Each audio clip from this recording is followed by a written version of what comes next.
من يهد الله فلا مضل له ومن يضلله فلا هادي له ونشهد أن لا إله إلا الله وحده لا شريك له ونشهد أن محمدا عبده ورسوله الذي أرسله بالحق بشيرا ونذيرا وداعيا إلى الله بإذنه وسراجا منيرا أما بعد فأعوذ بالله من الشيطان الرجيم بسم الله الرحمن الرحيم كيف تكفرون بالله وكنتم أمواتا فأحياكم ثم يميتكم ثم يحييكم ثم إليه ترجعون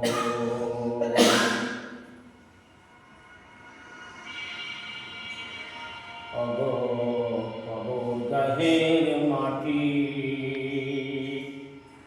দুনিয়ার এই মায়ার বুকে তোমারে জেনেছি খাঁটি কবর গাহের মাটি দুনিয়ার এই মায়ার বুকে তোমারে জেনেছি খাঁটি কবে তুমি হায় ডাক দিবে মনে তোমার শীতল করে লুটিয়া পড়িব তোমারই বক্ষে দুনিয়ার মায়া ভরে কবর গাহের মাটি দুনিয়ার এই মায়ার বুকে তোমারে জেনেছি খাঁটি তুমি পেতে দিবে ধুলির আসন তুমি পেতে দিবে ধুলির আসন জানাবে আদর কত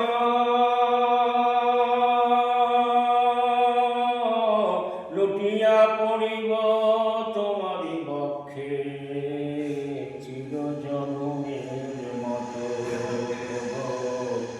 কবর গাহের মাটি দুনিয়ার এই মায়ার বুকে তোমারে জেনেছি খাঁটি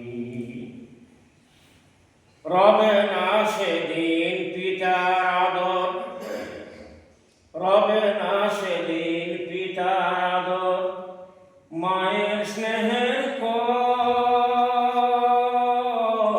বন্ধুজনের অনুভূতি সে শিশুদের কলরল কবর গাহের মাটি দুনিয়ার এই মায়ার বুকে তোমারে জেনেছি খাঁটি তুমি পেতে দিবে ধুলির আসন তুমি পেতে দিবে ধুলির আসন জানাবে আদর কত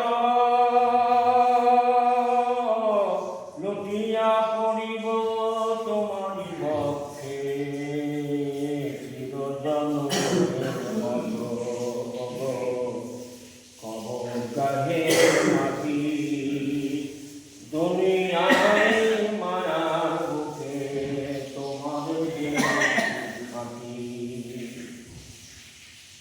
সম্মানিত ইমাম সাহেব সম্মানিত দর্শকবৃন্দ শুরুতেই জগৎ সমূহের রব আল্লাহ সুবহানাহু ওয়া তাআলার শুকরিয়া আদায় করছি যার অশেষ অনুগ্রহ অনুকম্পায় সপ্তাহ পরিক্রমায় আজকে জুমাবার নামাজ আদায়ের জন্য আমরা সমাবেত হতে পেরেছি যে মহান রব আমাদেরকে সুযোগ করে দিলেন সে রবের শাহী দরবারে জানাচ্ছি অগণিত শুকরিয়া আলহামদুলিল্লাহ অতঃপর তদীয় রাসূল বিশ্ব মানবতার মুক্তির সনদ মহান শিক্ষক ইনসানে কামিল সর্বযুগের সর্বকালের সর্বশ্রেষ্ঠ মহামানব মুহাম্মদুর রাসূলুল্লাহ সাল্লাল্লাহু আলাইহি ওয়াসাল্লামের রওজ মুবারকে অগণিত দুরূদ ও তাসলিমা সাল্লাল্লাহু আলা মুহাম্মদ সাল্লাল্লাহু আলাইহি ওয়াসাল্লাম। আল্লাহুম্মা সাল্লি আলাইহি আল্লাহুম্মা বারিক আলাইহি। মুসল্লিবৃন্দ, সূরা আল বাকারা একটি আয়াত তেলাওয়াত করুন। এই আয়াতের অনুবাদ এবং সম্পূর্ণ কিছু কথা খুতবার যথার্থ সময়ের মধ্যে শেষ করব ইনশাআল্লাহ। সূরা বাকারা 28 নম্বর আয়াতে আল্লাহ বলছেন, কাইফা তাকফুরুনা বিল্লাহ, কিভাবে কেমন করে তোমরা আমি আল্লাহকে অস্বীকার করো। আমরা যদি জিজ্ঞেস করা হয় যে আল্লাহকে মানো, তো আমরা ঝেড়া পাবো যে মানি, কিন্তু কাজের বেলা ঠন ঠনাঠন ঠন প্রকারান্তরে আমরা আল্লাহ বিরোধী। কিভাবে? আলোচনা করে বুঝবে। আল্লাহ বলছেন কিভাবে কেমন করে তোমরা আমি আল্লাহকে অস্বীকার করো। তাই কাইফা তাকফুরুনা বিল্লাহ ওয়া কুনতুম আমওয়াতান, অথচ তোমরা ছিলে নিষ্প্রাণ, তোমরা ছিলে মৃত, তোমরা কিছুই ছিলে না। তোমাদেরকে আমি জীবন দান করেছি, আবার মারব, আবার জীবন দান করব, আমার দিকেই তোমাদেরকে ফিরে আসতে হবে। কাইফা তাকফুরুনা বিল্লাহি ওয়া কুনতুম আমওয়াতান ওয়া আহইয়াকুম সুম্মা ইউমীতুকুম সুম্মা ইহয়ীকুম সুম্মা ইলাইহি তুরজাউন। মুসল্লিবৃন্দ, খুব সংক্ষিপ্ত আলোচনা, কান খোলা রাখেন, গুরুত্বের সাথে শ্রবণ করেন, বুঝবেন, আমলে পরিণত করার মানসিকতা তৈরি হবে ইনশাআল্লাহ। আমরা মানব জাতি, আল্লাহ পাক রব্বুল আলামিন আমাদের আদমকে সৃষ্টি করার আগে, আদম আলাইহিস সালামকে সৃষ্টি করার আগে জিন জাতিকে আগে সৃষ্টি করেছেন। জিনরা সৃষ্টিগত দিক থেকে আমাদের বয়স বড়।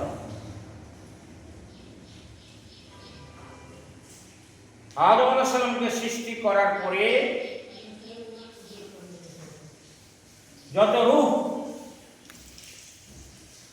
আল্লাহ পয়দা করছেন, তার আগে রূহের জগতে আমাদেরকে নিয়ে একটি অনুষ্ঠান করে আমাদেরকে জিজ্ঞাসাবাদ করেছেন সকল রূহকে। সেখানে বলা হয়েছে আলাস্তু বিরব্বিকুম, আমি কি তোমাদের রব নই? আমরা সকলেই বলে এসেছি ক্বালু বালা, নিশ্চয় আপনি আমাদের রব। প্রশ্ন, রূহের জগতে আল্লাহকে যে আমরা বলে এসেছি আপনি আমাদের রব, ওই কথা কি মনে আছে? মনে নেই। মনে নেই কেন? মনে এই কারণে নেই যে দুনিয়াতে আসার পরে আমাদের যাদের বয়স 50, 60, 70, 80 বছর বয়স, জন্মের সময়কার খবরই মনে নাই। জন্মের পরে 1-2 বছরের কথাই মনে নেই। এজন্য রূহের জগৎ তো অনেক বড় ঘটনা, অনেক দূরের ব্যাপার। এজন্য কাহিনী সত্য, ঘটনা সত্য, তবে মনে থাকার কথা নয়।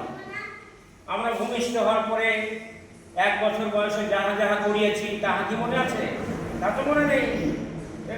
60 বছর 70 বছর আগের কথা মনে নেই, তাহলে অনন্তকাল আগে রূহের জগতে যাহা ঘটিয়েছে তাহা বাস্তব, কিন্তু মনে থাকার কথা নয়। সেখান থেকে আল্লাহ পাক রব্বুল আলামিন আমাদেরকে প্রক্রিয়াগতভাবে এখন পর্যন্ত দুনিয়াতে হাজির করে দিয়েছেন। কাঙ্গালান, আমরা রূহের জগতে ছিলাম, ওটি আলামে আরওয়া। তারপর আমরা মাতৃগর্ভে ছিলাম, আলামে আরহাম। এখন আমরা দুনিয়াতে আছি, এটা আলাম দুনিয়া। এর পরবর্তী জীবন হচ্ছে আলামে বারজাখ। তার পরবর্তী জীবন হচ্ছে আলাম ইয়াউল মাহশার, হাসরের ময়দান। তারপরে ফারিকুল ফিল জান্নাহ ওয়া ফারিকুল ফিস সাইর। ভালো করে কান লাগান। রূহের জগৎ, মাতৃগর্ভ, পৃথিবী, কবর জগৎ, হাসরের ময়দান। ওখানে হিসাব নিকেশের পরে হয় জান্নাত অথবা জাহান্নাম। এই যে ঘুরছি এখন, রুহের জগৎ, মাতৃগর্ভ, আমরা যে জায়গায় এখন দাঁড়িয়ে আছি এর নাম পৃথিবী। আমাদের পূর্ববর্তী যারা ছিল তারা সকলে এখন আরামে বাচ্চাকে অবস্থান করছে। ওইতে এখন আছে আমরা রাস্তায়, যে কোনো সময় নোটিশ হলে ওখানে ঢোকায় দিবে, কাপন করি পরকাল হয়ে যাবে। আলামে বাচ্চা খেতে যেতে বেশি সময় লাগে না। খালি যদি শ্বাস প্রশ্বাস বন্ধ করে যে আল্লাহর হুকুম হয়ে যায়, তাহলে খুঁড়তে আর মাছ কাটতে আর কাপন পড়াতে যতক্ষণ দিন, আর এটা আবার তাড়াতাড়ি করা লাগে। কিন্তু বর্তমান সময়ে বাস্তব ভিত্তিক কিছু কারণ দেখে লাশকে একেবারে ডিপ ফ্রিজে রেখে ইত্যাদি ইত্যাদি। তবে জানাজা দ্রুত সম্পাদনের ব্যাপারে ইসলামের শরিয়া নির্দেশনা দিয়েছে। মুসল্লিবৃন্দ, আমি যেটা বোঝাতে চাইছি, ভালো করে কান লাগান, যে আমরা রুহের জগতে ছিলাম, ওখান থেকে ট্রান্সফার হয়ে আমরা মাতৃগর্ভে এসেছি, এখানে আবার আমরা 9-10 মাস ছিলাম, তারপর এখন দুনিয়াতে আছি। দুনিয়ার কত কারবার চোখে তো দেখছেন, ব্যাখ্যার প্রয়োজন নেই। এটা আবার ছেড়ে দিতে হবে। এটা স্থায়ী কোনো আবাস নয়, কিন্তু আমাদের মাথায় এটা কাজ করে না। আমরা তো এটা আঁকড়ে ধরে আছি। দুনিয়ার মোহ আমাদেরকে কঠিনভাবে বিচ্যুত করে দিয়েছে। মুসল্লিবৃন্দ, আপনারা যদি একটা বই সংগ্রহ করতে পারেন, তাহলে বইটি পড়ে মজা পাবেন। আকরামুল্লাহ সাহেবের লেখা, অ্যারাবিকে লেখা, অনুবাদ করেছেন নঈম সিদ্দিকী। বইটির নাম passport to the day of judgement. লেখা আছে বইয়ের গায়ে, আখেরাতের পাসপোর্ট। পাসপোর্টের মধ্যে কার আমার ব্যাগে একটি কপি আছে, কখনো আসলে দেখানো যাবে। আখেরাতের পাসপোর্ট বইটি লিখতে গিয়ে একটি স্বপ্নের ব্যাখ্যা দেওয়া হয়েছে। ভারতের কারণ উদাহরণ, শিক্ষণীয় বিষয়কে মজবুত করার জন্য, ধারণ করার জন্য, বদ্ধমূল করার জন্য কোরআন তেলাওয়াত করে, হাদিস অধ্যয়ন করার উদাহরণ পাবো। সেখানে বলা আছে,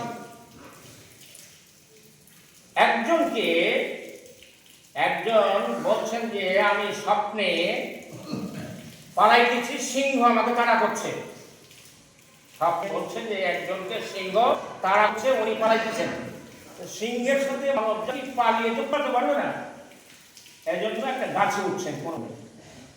সিংহ গাছের নিচে গিয়ে অবস্থান করছেন, উনি একটা মগ ডালের উপরের ডালে অবস্থান করছেন। কিভাবে মাথা যাই পেরেছান স্বপ্নের মধ্যে। তারপর উনি দেখছেন যে ডাল বসে আছেন, ডালের গোড়াটা সাদা এবং কালো দুটি ইঁদুর কাটতেছে। ভয় পেয়ে গেলেন। কেন ভয় পেলেন? এই কারণে এই ডাল যদি ভেঙে পড়ে, সিংহ তো এখানে অবস্থান করছে, তার ওখানে দাঁড়িয়ে আছে গাছের নিচে। ভয় পেয়ে অন্যদিকে সরে যাওয়ার চেষ্টা করতে গিয়ে দেখলেন পিছন দিকে সরা যায় কিনা। দেখলেন যে একটা বড় সাপ, একেবারে যে পরিমাণ হা করা প্রয়োজন দেহের আয়োজনে, যে হা করে আছে। আরো ভয় পেলেন, নিচে সিংহ, ডাল ভেঙে পড়বে। আবার পিছনে সরার চেষ্টা করলে সাপ হা করে বসে। এবার উঁচু দিকে আরো দেখলেন, দেখতে গিয়ে দেখেন একটা বড় মৌচাক, মধুর চাক, তাতে এত মধু সঞ্চিত হয়েছে যে মধু গড়িয়ে পড়ার মতো অবস্থা। আবার উনি ডাল বেয়ে আসা মধুগুলো ঘুমের স্বপ্নের মধ্যে খেলেন। এই মধু যখন খেতে লাগলেন, তখন তার ঘুমটা ভেঙে যায়। ঘুম ভেঙে গিয়ে অস্থির হয়ে স্বপ্নের তাবির ব্যাখ্যা যারা করতে পারেন, আপনারা যদি বুখারী শরীফের 10ম খণ্ড ভালো করে পড়েন, এখানে কিতাবুত তাবির সম্পর্কে বিশাল আলোচনা আছে, স্বপ্নের ব্যাখ্যা বিষয়ে। যারা স্বপ্নের ব্যাখ্যা করতে পারেন তাদের কাছে গেলেন, সমস্ত ঘটনা খুলে বললেন যে এই ঘটনা ঘটছে। তিনি স্বপ্নের ব্যাখ্যা করলেন। ব্যাখ্যা করো। উনি বললেন যে সিংহ আপনাকে তাড়া করছিল, এটা মৃত্যু। মৃত্যু আমাদেরকে ছায়ার মতো অনুসরণ করছে। আল্লাহর আদেশ হলে পাকড়াও হয়ে স্থানকাল পাত্র যেখানে নির্ধারিত ওখানেই এটা রেল দুর্ঘটনা হতে পারে, নৌকাডুবি হতে পারে, বিমান দুর্ঘটনা হতে পারে, রোডে পিষ্ট হতে পারে, খাটে শুয়ে হতে পারে, নানা কারণে হতে পারে। মৃত্যু তারা করছে সিংহের বেশে। যিনি স্বপ্ন দেখে উনি বলল, ডালে বসেছিলাম, ডালের গোড়া কাটছে দুটি ইঁদুর, একটি সাদা একটি কালো। এটা হচ্ছে আপনার আয়ুষ্কাল। দিন এবং রাত্রি, সাদাটি হচ্ছে দিন, কালোটি রাত। দিন এবং রাত্রি অতিক্রমের মাধ্যমে আমাদের উমার বয়স শেষ হয়ে যাচ্ছে। এক সময় লিমিটটা ফুরিয়ে যাবে। বললে সাপ হা করে আছে, যেটা তো কবর। মৃত্যু পরবর্তী কবরে ঢুকতে হবে। কবর তো আজাবের জায়গা, গজবের জায়গা, সাপের জায়গা, বিচ্ছুর জায়গা। বললেন যে উপর দিকে যখন তাকালাম তখন দেখলাম মৌচাকে মধু। মধু যখন খেলাম তখন ঘুম ভেঙে গেল। ব্যাখ্যা করে বললেন, যখন মধু খান ঘুমের মধ্যে তখন কি ওই সাপের কথা মনে ছিল? সাপের কথা মনে ছিল না। ডাল ভেঙে পড়বে, ইঁদুরে কেটে দিচ্ছে গোড়া, তাও মনে ছিল না। সিংহ দাঁড়িয়ে আছে ডালের নিচে, ওইটা কি মনে ছিল? ও যে ওটাও মনে ছিল না। মধু খাওয়ার সময় মনে ছিল না। ঘুমের মধ্যে এই মধুই হচ্ছে দুনিয়া। এটা চাকুরি, এটি ব্যবসা, এটা হুন্ডি। এই দুনিয়া আমাদেরকে ভুলিয়ে রেখেছে, কবরকে চূড়ান্ত ভাবে ভুলিয়ে রেখে দিয়েছে। এই কারণে জাতির লোকেরা বেলায় যদি ওয়াজ করেন শুনবে না। আল্লামা সাঈদী মারহুম, ওনার বক্তৃতা শুনতে পাওয়া যায়, উনি বলেন ভূতের পা নাকি থাকে পিছন দিকে। ভূতের পা পিছন দিকে থাকে। উনি বলছেন যে ভূতের পা নাকি থাকে পেছন দিকে, যত সামনে এগোতে চায় তত পিছনে চলে যায়। কারো পা যদি পিছনে হয় তাহলে তো পিছন দিকে পা হলে তো পিছন দিকে চলে যাবে। আমরা আগাতে পারছি না। ওখানে যতই ওয়াজ করেন, ওয়াজে কাম হচ্ছে না। কেন হচ্ছে না? তরিকা ফেল, সিস্টেম লস। আল্লাহ বলছেন কিভাবে, কেমন করে আমি আল্লাহকে অস্বীকার করো, অথচ তোমরা ছেলে নিষ্প্রাণ, তোমরা ছেলে মৃত, তোমাদেরকে আমি জীবন দান করেছি, তোমাদেরকে আবার মারবো, আবার জীবন দান করবো, আমার দিকেই তোমাকে ফিরে আসতে হবে। কাইফা তাকফুরুনা বিল্লাহি ওয়া কুনতুম আমওয়াতান ফাআহইয়াকুম সুম্মা ইউমীতুকুম সুম্মা ইহয়ীকুম সুম্মা ইলাইহি তুরজাউন। সূরা আল বাকারা 28 নম্বর আয়াত। লেট কামার যারা, তাদের জন্য আবার তেলাওয়াত করে দিলাম। আমাদের দোষ, জনম জনম ধরে খতিবগণ মুসল্লিদের উদ্দেশ্যে বলছেন যে খুতবা শুরু হওয়ার আগে হাজির হতে হবে। কেন হতে হবে? আগে আসলে তো অনেক ফজিলত, ওই ফজিলতের বানানি করছে না এখন। উটের নাকি, দুম্বার নাকি, ছাগল নাকি, অনেক নাকি। কিন্তু ফেরেশতা মণ্ডলীরা জুমার দিনের মুসল্লি সহ দুনিয়া যত কর্মকাণ্ড করে এগুলো রেকর্ডে রাখেন, জুমার হাজিরা গ্রহণ করেন। খতিবগণ যখন খুতবা শুরু করে দিবেন যার যার মসজিদে, খুতবা শুনে ফেরেশতা মণ্ডলীরা আর হাজিরা গ্রহণ করবেন না। তখন তারাই খুতবা শ্রবণটা আল্লাহর কাছে রিপোর্ট দেবেন। যদি আল্লাহ সব জানেন, তারপর নির্ধারণ করেন ফেরেশতা মণ্ডলীদের যারা বিচরণ করি ফেরেশতা। আজ এটা শতাব্দীর পর শতাব্দী হচ্ছে, যুগের পর যুগ, সপ্তাহের পর সপ্তাহ, কিন্তু কানে ঢোকে মোটেও ঢোকে না, আগে আসবে না, জীবনে হাজিরা হবে না। হাসরের মাঠে যদি বলেন যে আল্লাহ জুমার তো জুমা মিস করি দেয়, প্রত্যেক জুমাতে গেছি, হাজিরা কই? হাজিরা করেনি। ফেরেশতারা মিস করছে, ভুল করছে নাকি? আল্লাহ মুখে ওর মেরে দিবেন।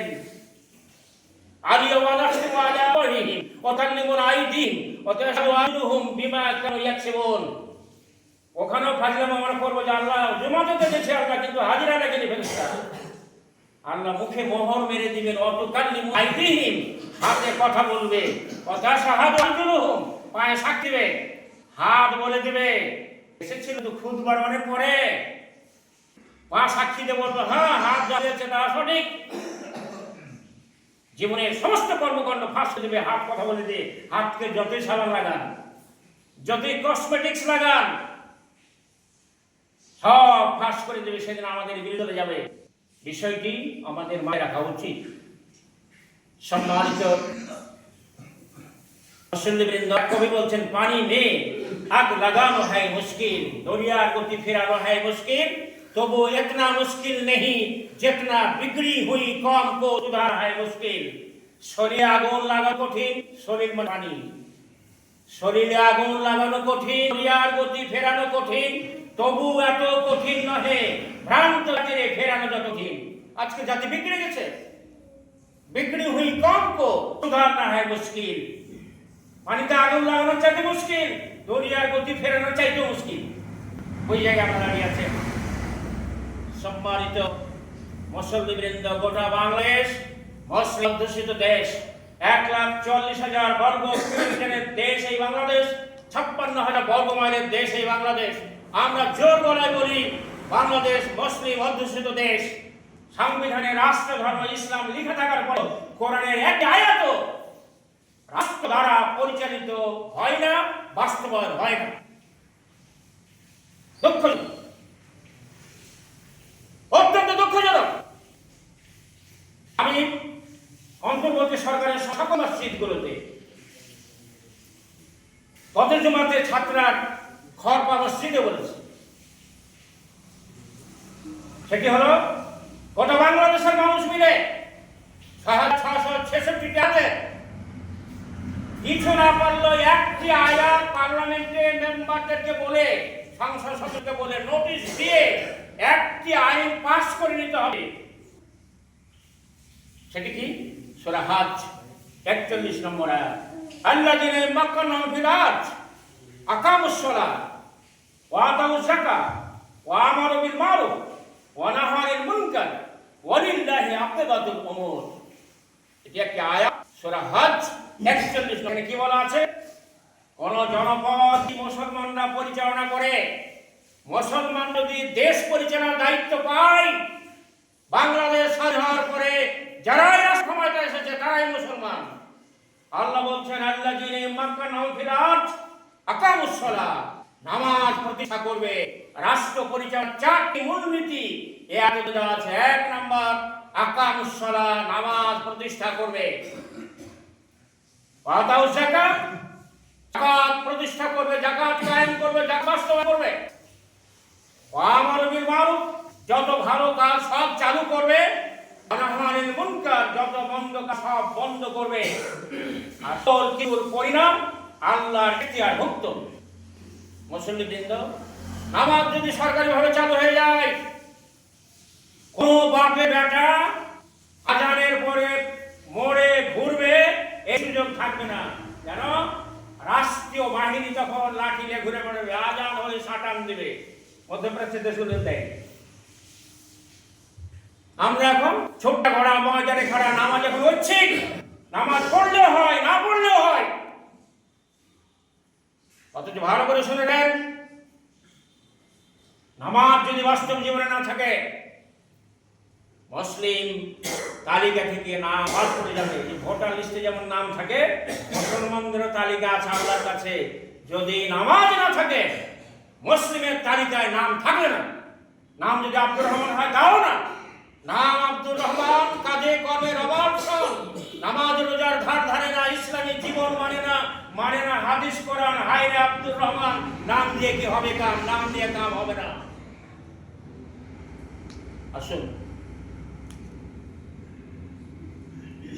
একটি আয়াত জাতীয় সংসদে পাস করে নিয়ে রাষ্ট্রীয়ভাবে নামাজ চালু করা, সুদের কবর রচনা করে যাকাত ভিত্তিক অর্থ ব্যবস্থা চালু করা, যত ভালো কাজ সব চালু করে দেওয়া, যত মন্দ কাজ সব বন্ধ করে দেওয়া। বাংলাদেশ যেভাবে আমরা দেখতে চেয়েছিলাম তার উল্টো দেখছি। আমরা উপলব্ধি করছিলাম হয়তো ইসলামী পার্লামেন্ট হয়ে যাবে, কিন্তু এটা হাইজ্যাক হয়ে গেছে, ডাকাতি হয়ে গেছে।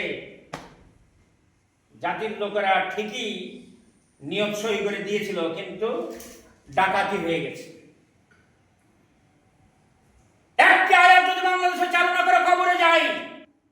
যদি কোরআন বাস্তবায়নের পক্ষে কথা না বলে থাকি, কোপান কোপান কোপান। কোন উপায় মুসলমান, ধ্বজাধারী মুসলমান, নাম মুসলমান, কামের বেলা কিছুই নেই। আমরাকে আল্লাহর জমিনে আল্লাহর দ্বীন ইসলাম প্রতিষ্ঠার পক্ষে অবস্থান নিতে হবে, ইনশাআল্লাহ বলেন। আশ্চর্য, আল্লাহর এর পক্ষে হবে না, আবার কবরে যে শান্তি পড়ে আছে শান্তি, ওখানে জিজ্ঞেস করা হবে মান রব্বুকা মান দীনুকা মান নবিয়ুকা, তোমার রব কে ছিল? উত্তর হবে রব্বি আল্লাহ। আল্লাহর আইন মানলে তো? আলাহুল খালক ওয়াল আমর, সৃষ্টি যার আইন চলবে তার, সৃষ্টিকার আসতে বলেন কেন? সৃষ্টিকার আল্লাহ, আইন চলবে কার? আল্লাহ। চলছে, চলার ব্যবস্থা করতে হবে। এর হুকম ইল্লা লিল্লাহ, হুকুম আদেশ দেওয়ার অধিকার একমাত্র আল্লাহ। কার? আল্লাহ। আমরা এখন দিছ মুসলিমবৃন্দ, জিজ্ঞেস করা হবে মা দীনুকা, তোমার জীবন ব্যবস্থা কি ছিল? উত্তর হবে দ্বীন আল ইসলাম, ইসলাম। ইসলাম মানলে তো উদ্খুল ফিসসিলমে কাফা, ইসলামের মধ্যে পুরোটাই প্রবেশ করতে হবে। রাসূল সম্পর্কে জিজ্ঞেস করা হবে, উত্তর হবে মুহাম্মদুর রাসূলুল্লাহ সাল্লাল্লাহু আলাইহি ওয়াসাল্লাম, অথবা তার ছবি প্রদর্শন করা হবে। কিন্তু রাসূলের তরিকায় জীবন যাপন করলে তো এই বিষয়টি।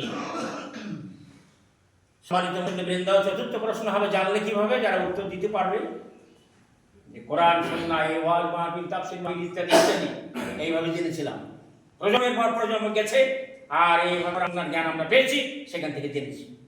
মুসলিমবৃন্দ আসুন, সব ভুলে যায়, দূরে থাকা যায়, এটা স্থানান্তরযোগ্য। ইন্তেকাল করিয়াছে বলা হয় কি ভাইকে, অমুক ইন্তেকাল করেছেন, ইন্তেকাল মানে বদলি হয়ে যাচ্ছে, স্থানান্তরিত হয়েছে, মানে এই দুনিয়া থেকে কবরে যেতে হবে, কবর থেকে আবার হাসর ময়দানে যেতে হবে। এগুলো হচ্ছে পরিবর্তনযোগ্য জায়গা। এটা যেহেতু থাকার জায়গা নয়, যে কোনো সময় যেতে হবে। আর গেলে কি হয়, চোখের সামনে চকলেট মোড়া দিয়ে প্যাকেট করে কবর ঢোকেছে, প্রতিনিয়ত দেখছি, তারপরে নিজে সতর্ক হই না। আসুন আমরা নিজে সতর্ক হই। আল্লাহ রাব্বুল আলামিন আমাদেরকে ইসলামের উপর টিকে থাকার তৌফিক দান করুন। আল্লাহুম্মা আহিয়ানা আলাল ইসলাম, বলুন আমিন। ওয়া তাওয়াফানা আলাল ঈমান, আমিন।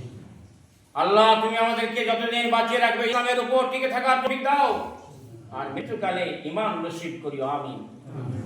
আউযু বিল্লাহি মিনাশ শাইতানির রাজীম, বিসমিল্লাহির রাহমানির রাহিম।